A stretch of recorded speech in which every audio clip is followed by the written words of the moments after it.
in many of these litigations. We're just helping people, they say, helping the victims. Who but we will do that? Well, there is certainly some truth to that, but the power that they exert in our legal system is done for their own purposes. It isn't to benefit society, although they claim, of course, that it does, but it's really to benefit themselves. They are barons in that sense. And just for the record, there are other ways to compensate people. There's private charity, workers' comp. There are other mechanisms. We are the only country in the world in which our method of compensation is based upon contingency fees, that is, payments to lawyers as a percentage of the recovery. When you couple that with the jury system and with punitive damages, we have the most expensive compensation system in the world, by far. All right, let's talk about compensating the rescue workers. The settlement was $700 million, this last one. How much of that did the plaintiffs' lawyers get, the people who supposedly represented the workers? Immediately, of that $712 million, $625 million is getting paid out immediately. And the lawyers are getting about $156 million out of that. There is still another Don't the judges say this is too much? It should go to the workers? The judge did, in fact, intervene, and the fees were reduced to 25%. But that's still an enormous fee. And then when you add in the dispersal of the remaining $82 million of the settlement, they'll come up with another $15 to $20 million, perhaps. So altogether, they could come up with $180 million, $190 million in that range. And then there's the government's lawyers, the city lawyers, paid for by taxpayers, and they get millions of dollars. The city lawyers spend it. Have billed over $200 million in defending the city.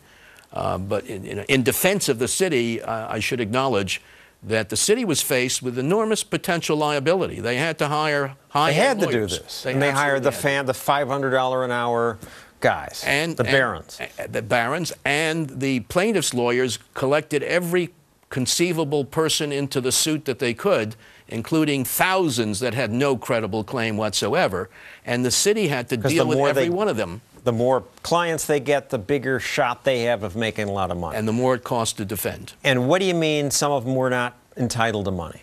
Well, at least 3,000 of the 10,000 could show no injury of, of any kind, really. 800 about say we have cancer, and my heart goes out to them. But you have a problem with them deserving money. Well, there is no credible basis for compensating the hard tumor cancer claims.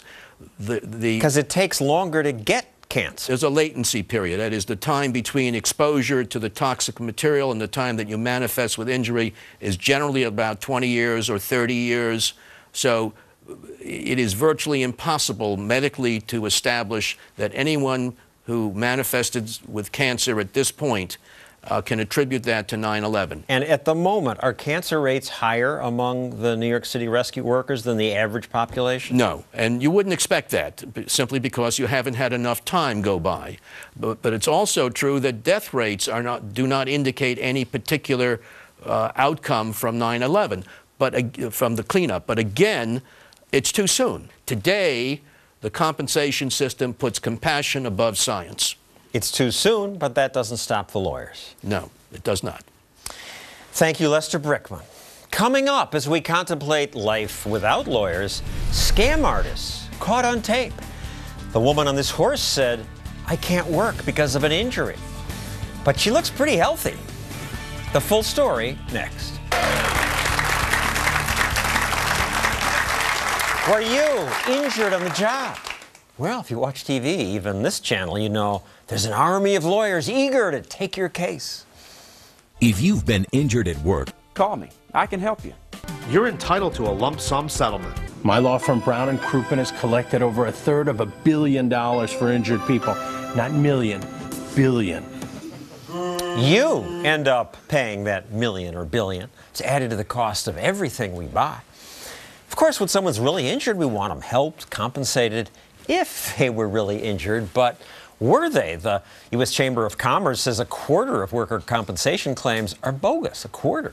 At least a quarter, says Paul Colbert. He runs a company that secretly follows people who file claims and makes recordings like this one.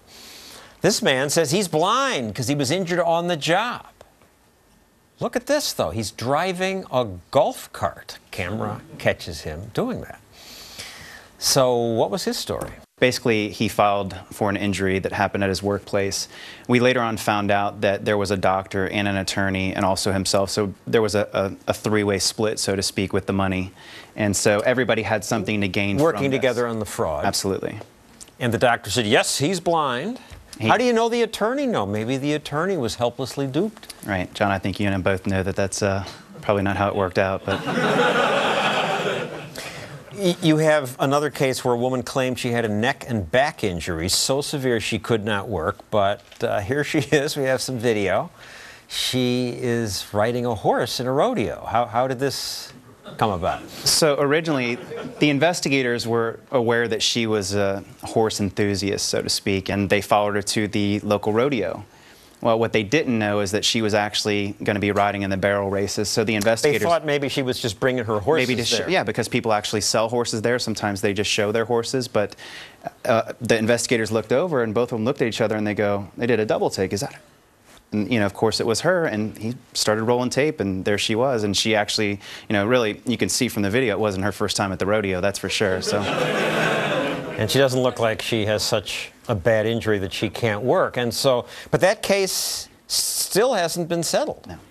And that's the problem with these, is that they continue to linger. And that's where, us as consumers are basically on the hook for this until these claims settle. And we're on the hook for it nonetheless as an economy as well. You'd think that she and her lawyer would leave town and drop these cases. They'd be embarrassed, ashamed. Everybody has a financial interest in this, and the attorneys have a significant amount to gain from these claims. So insurance companies hire you, you check people out.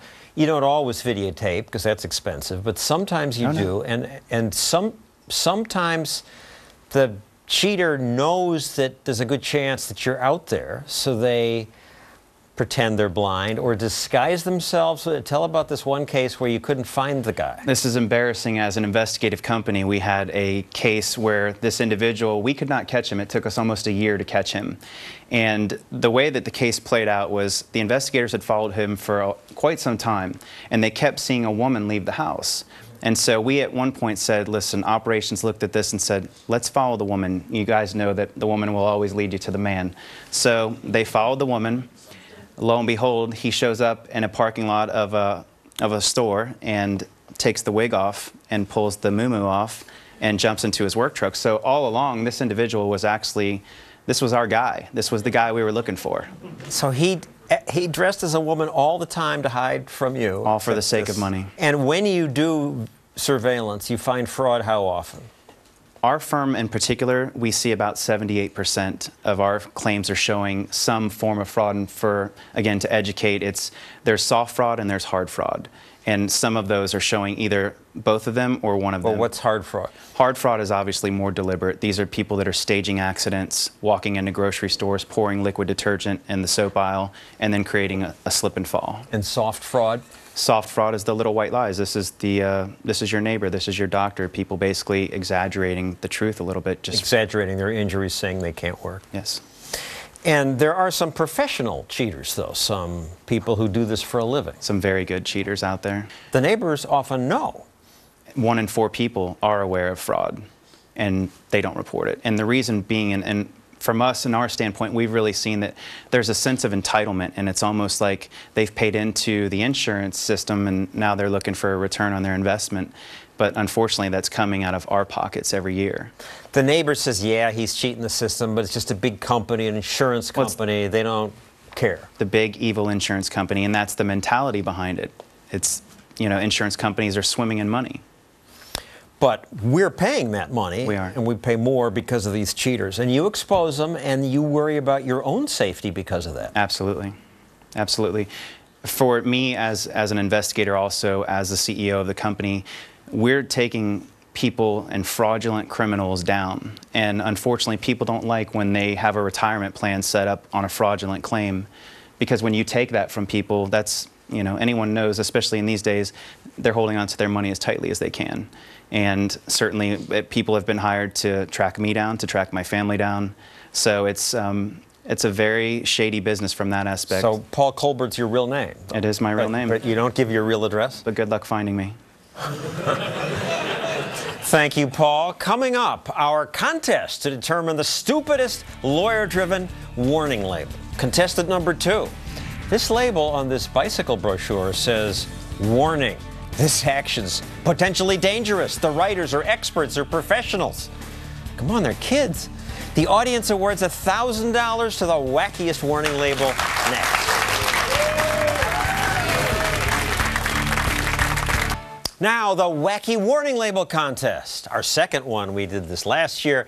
This was the $1,000 winner then. It's called a drive and talk speakerphone. What does the drive and talk speakerphone say? Warning, do not use while driving.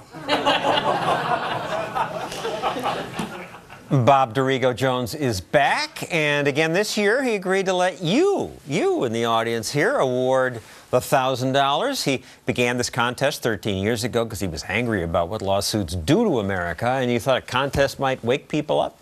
We wanted to ignite a debate in our country about all the ways our culture is changing, because we live in the most lawsuit-happy society on earth, John. I mean, it's not a secret that we have more lawsuits than any country in the world, and we wanted to talk about one way that litigation is filtering into something we see every day.